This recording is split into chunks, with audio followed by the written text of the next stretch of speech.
So Kim, welcome again to the fifth in these very stimulating, insightful talks on the shadow and the psychological and personal aspects of the spiritual journey.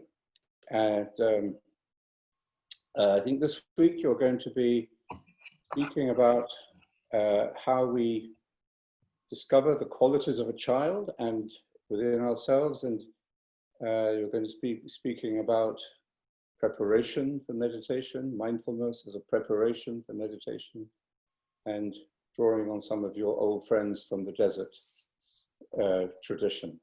So, and then we'll start dancing with our shadow, I think. Yes, yes, we do indeed. So thank you again, Kim, and please guide us.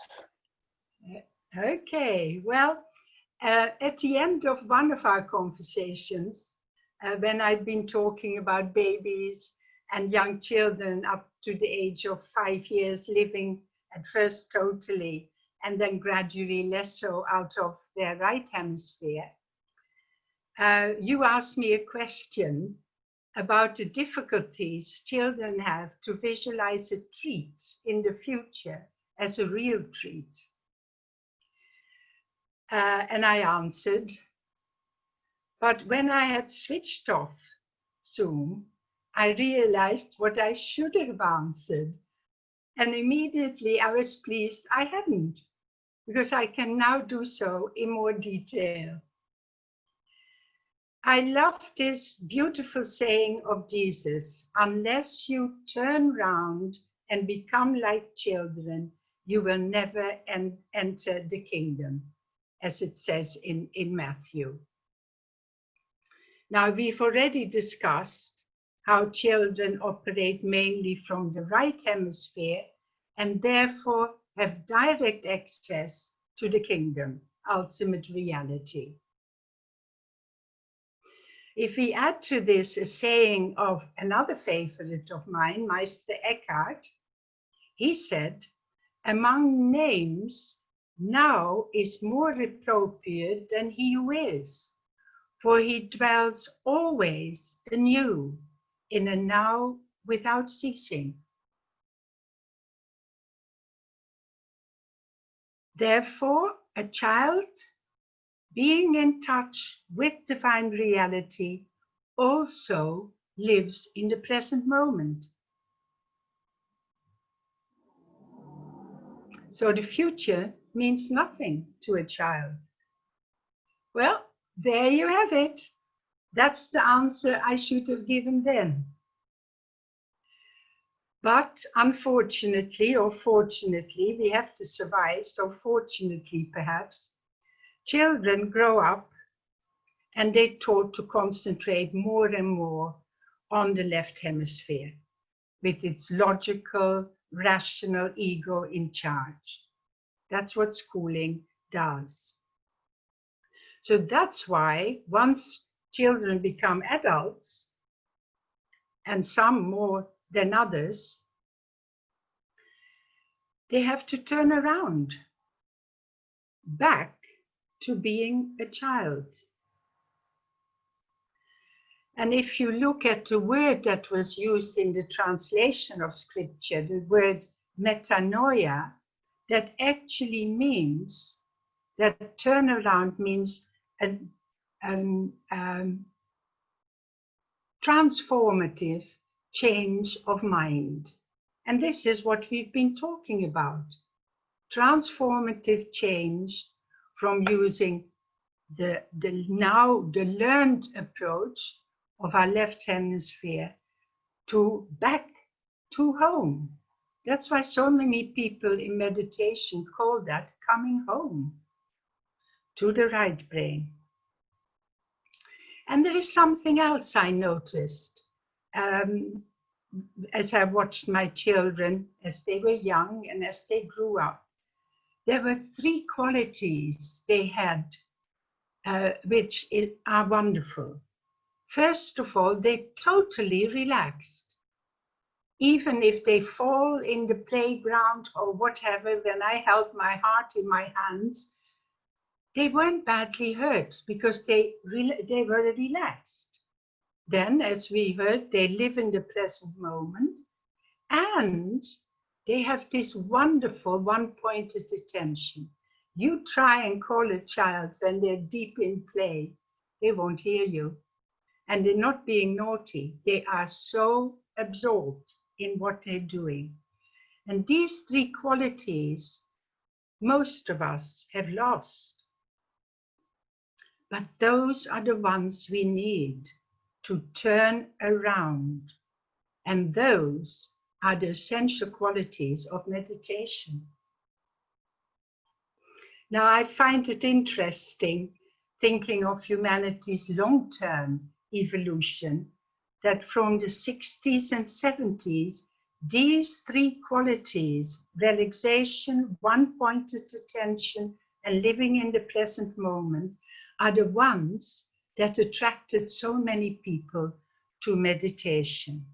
First, of course, in the Hindu tradition, Buddhism and Zen, but then quite soon in Christianity, where great teachers like Thomas Merton, John Main, Thomas Keating drew people's attention to contemplative prayer, which up to then, as you know, was considered to be the province of monastics only, not of ordinary people.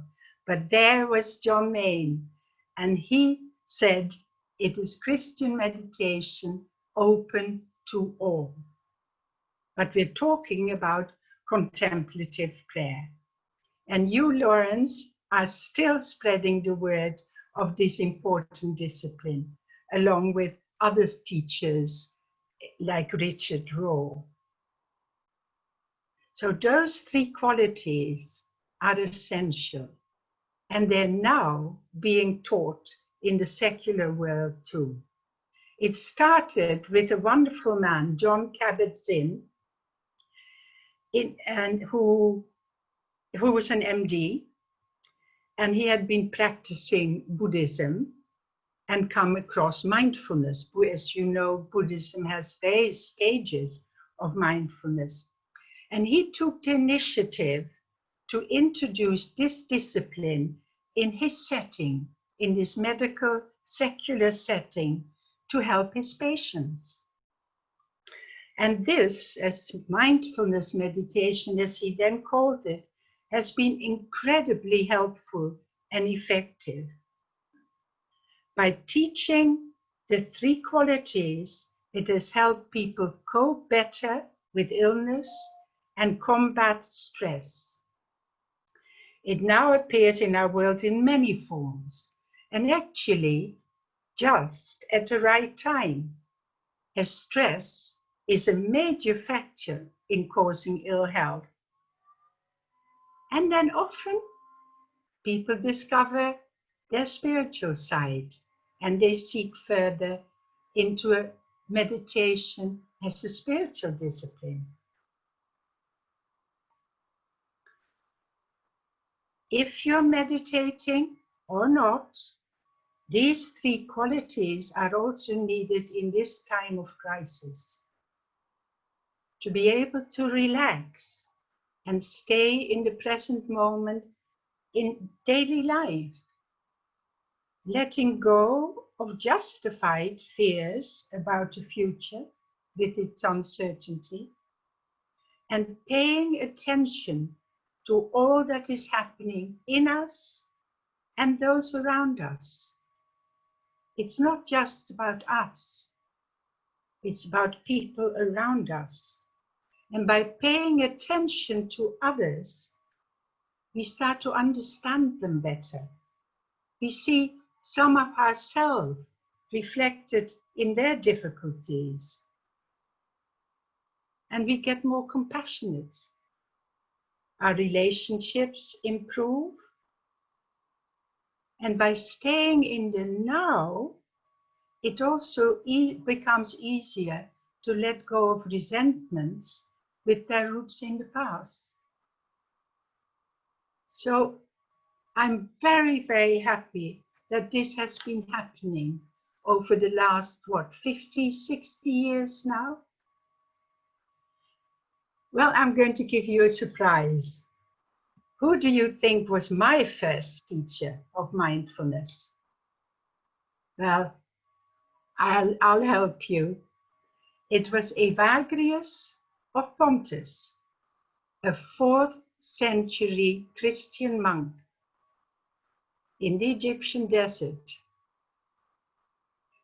I think you know that he was the most important teacher of John Cassian, in whose writings John Main rediscovered this discipline for us for our time. Yes, you heard right. There was mindfulness at that time already in the Christian tradition. Just as there was in Buddhism. Evagrius taught 2 types of meditation. Silent prayer with a mantra he called pure prayer, and discursive meditation, which he recommends his monks to do not during their pure prayer, but outside their period of meditation.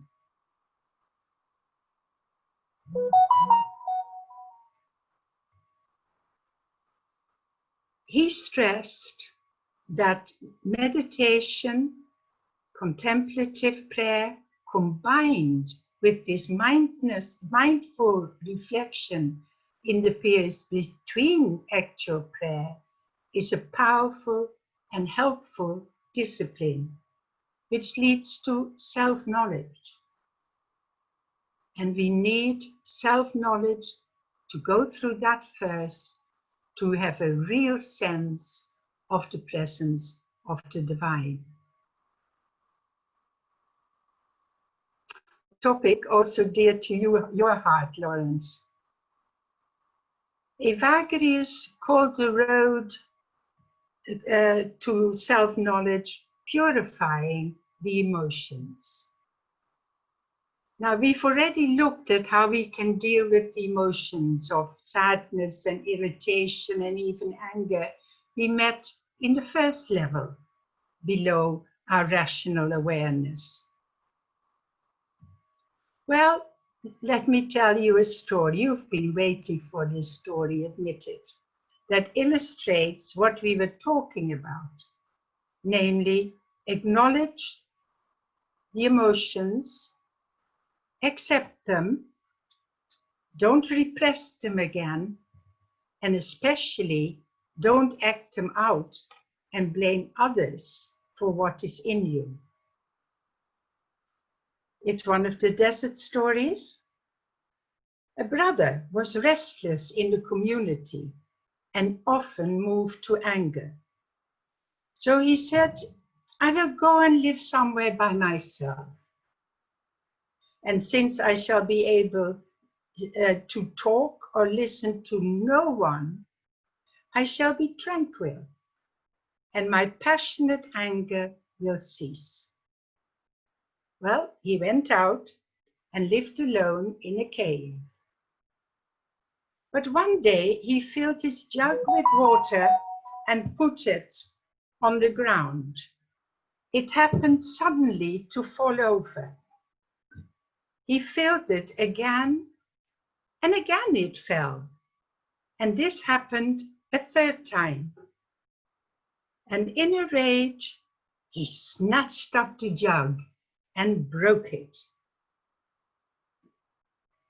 Well, returning to his right mind, he knew that the demon of anger had mocked him.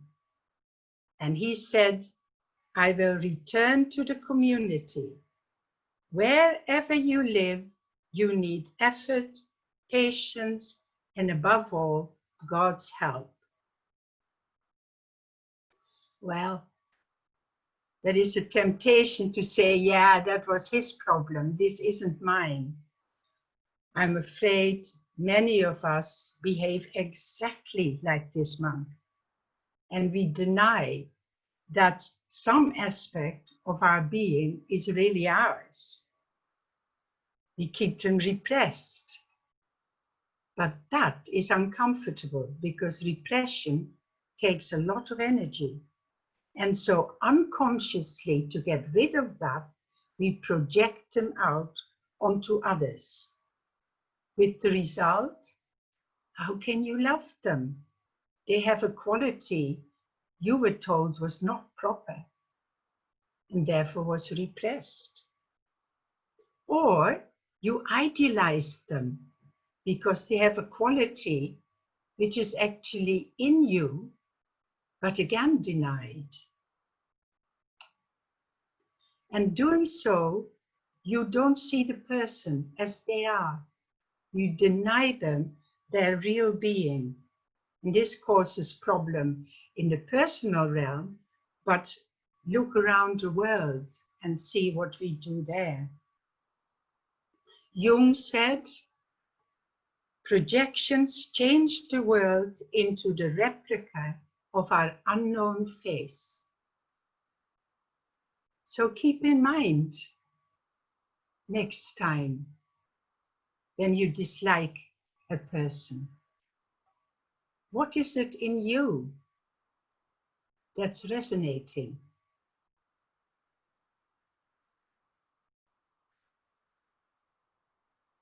I tell you a personal story. I had great difficulty with asserting myself because that was not something that was encouraged in a little girl in my generation. Who do you think I disliked intensely, immediately, without anything else needed? An assertive woman. Until Shankar taught me assertiveness and made me accept, haha, I too can be assertive and it is good. He calls me gently assertive, but sometimes I'm sure he hopes or thinks he should not have taught me that. Anyway, we all do it. So we go through one level, and there is a second level of consciousness below our rational level. There are many levels of consciousness below and above. We will meet them. Because what has happened that in this second level, the ego has to protect itself, has deposited there any aspect of our personality it finds it might endanger our survival in childhood. And there are the emotions that Evagrius was talking about that need to be purified. And here, friends, is the dwelling place of the shadow. You've got there at last. Now we get there prepared. We've already been meditating for quite a while to reach this level. Once we have quietened our body and our thoughts, we enter through the doors of silence into peace and tranquility. And this strengthens and refreshes us and allows us glimpses of reality, divine reality. And then, with the help of the Christ within, our intuitive center, in the silence of meditation, one or another of these forgotten aspects of our being come to the surface. That is why Evagrius teaches us that after our contemplative prayer, we then need to keep careful watch over these thoughts. And he was a real mindfulness teacher, because not just thoughts, but he starts with sensations, feelings, which become strong emotions, and then desires, and then action. In other words, mindfulness is needed. If we don't do this, if we don't watch our thoughts and just repress them again, they become very strong desires that drive our action unconsciously. Now, I said with the help of the Christ within, and that's what Evagrius also stressed. We can't work it out rationally. We need to ask the inner Christ that dwells in our heart, where our intuition lives, to give us the meaning for all these insights. And the answer will come, sometimes soon, sometimes later. Now, I constantly want to stress that the ego is not a baddie. What he's talking about in these thoughts are the wounds of our ego, the survival needs that were only partially met. Do you know them?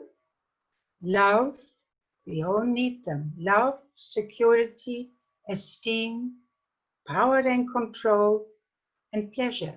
And of course, we can't initially meet them ourselves, so we're dependent on others. And that, depending on circumstances, environment, society, they don't all get met. Some partially, some really, partly. So why does that matter? Why can't we follow the ego's advice and just leave that be? Why do those thoughts come up? Well, the result of these unmet needs is a sense, perhaps, of feeling unloved, even unlovable, insecure, worthless, powerless, not in control, and especially power and control, because those are the needs most suppressed by parents and carers, and so they're in all our shadows. So how we deal as parents with the terrible twos is very important. Well, the ego at this point is not at all happy with us. And what he now does is he tries to scare us away from meditation by emphasizing our weaknesses. If our love need was not met, and we've only experienced conditional love as a reward for good behavior, it may be hard for us to imagine that God, who is unconditional love, is also there for us. The ego taunts us with, you know you're unlovable. God can't unconditionally love you. This is for other people, not you. Well, meditation is based on a loving relationship with the divine. So it may be quite challenging to go there. Then, if our security need has not been met, what do we hear the ego say? Are you sure this meditation is a good idea? You won't be in control. Are you not frightened? And the letting go that meditation requires may therefore at first feel incredibly threatening. And I remember one of my members of one of the early meditation groups I had said that every time she entered the silence, she came out of it immediately in panic. If our need for esteem is partially unmet, it will make us put excessive emphasis on approval, status, and reputation, and therefore to do something our environment doesn't think is acceptable is very difficult indeed. Well, I'd love to tell you more about Evagrius' wisdom, but perhaps you might be encouraged to read more in Dancing with Your Shadow. But let me give you an example of how your behavior, my behavior, may be influenced by these unmet needs. It's a story of John. I wrote it specially for you. John, a good friend of yours, walks into a room, but he totally ignores you. He walks straight past you. He blanks you.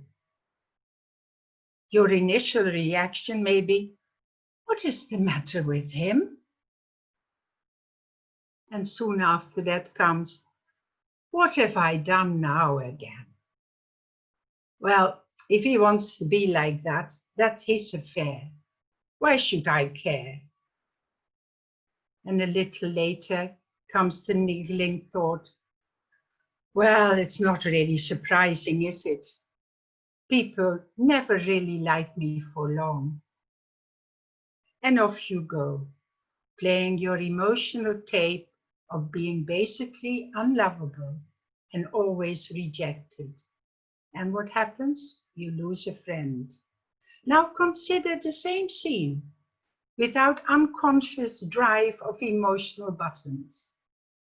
John, a good friend of yours, walks in the room, totally ignores you, walks straight past you. Your reaction now, what is the matter with John? He doesn't seem himself. I wonder what happened. So you go up to John and say, hi, John, are you all right? And John replies, oh, no, I'm not. You know that beautiful Ferrari I bought a week ago, I saved up for it for years. Someone stole it, and the insurance hadn't been finished yet. Can you believe that? And you talk and commiserate, cementing your friendship.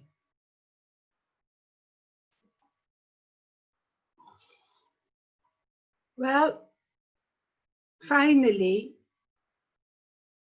Jung and Evagrius were definitely on the same wavelength. Although Jung called these forgotten aspects the shadow, as you've just heard, these are not bad aspects that deserve being repressed. They're just aspects of our personality, of our needs that weren't fulfilled or rejected. For women, it can be assertiveness, as I told you, or the expression of anger. For men, showing emotions or crying, that's not accepted. But you know, we need to be able to do both when we grow up. Now, all this talking about unmet needs and watching your thoughts may sound difficult, but here you have to remember you are not alone. The intuitive insight given by the Christ within is invaluable. And I promise you, only one aspect appears at a time. And moreover, Jung himself said, the shadow is 90% gold. What was rejected are needs, justified needs, or valuable aspects of our character. We need to accept them and acknowledge them. I had to acknowledge that I could be pretty assertive at times, and that was all right, I hope. If we don't become aware of it, they will constantly be a threat to our behavior and life. Listen to the snake in the following poem. On a lotus leaf sits a frog, legs crossed, hands folded, back straight, motionless, deep in meditation. Behind him rears up a huge snake. Does he know? Does he not know? On the lotus leaf sits a frog, legs crossed, hands folded, back straight, motionless, deep in meditation. Watch out. Well, all we have to do is to stay open to the insights given. Then change happens gradually, unconsciously, without you doing anything else, but being open and listening. The way forward, if any of these trouble you, these unmet needs, the way forward is to say, that was then, this is now. These are old wounds from the past. They don't need to affect us anymore. They'll be there, the scars be there, but they won't rule our behavior anymore. And I assure you, it's worth it. When your attitude changes, your outlook on life changes in a positive way. So persevere and keep meditating. Thank you, Kim. That was the right kind of assertiveness, I think.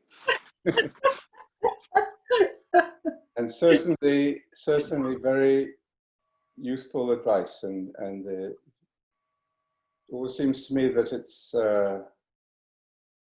important, although we don't evaluate or think about what is happening in the meditation during the meditation, but with experience, and it takes time, of course, to develop the discipline and make it part of our life.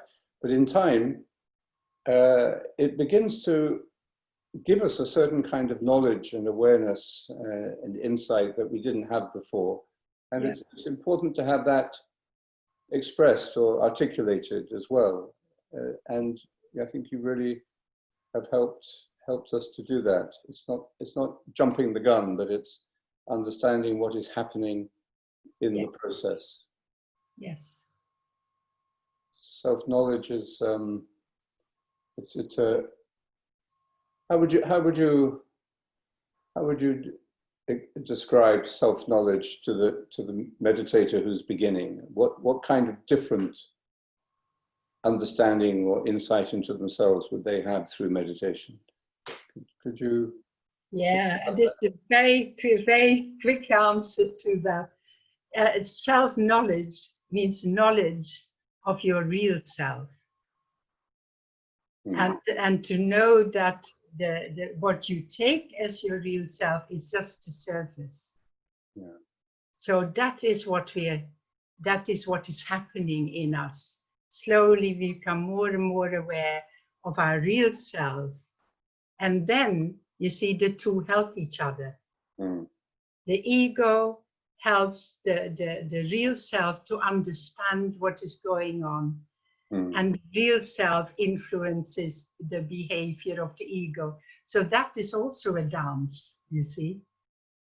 And then you become integrated, which is what we need. We need both, beautifully integrated. And then, in a way, we are our true self. Mm. In a more complex way. Mm. Thank you. I think I think a lot of people also will be rather encouraged by your remarking that 90% of the shadow is gold. Yes, yes. And, that's intriguing, and it lifts our fear, of our own shadow side, or our fear of coming to self-knowledge, which many of us have, I think, at certain moments.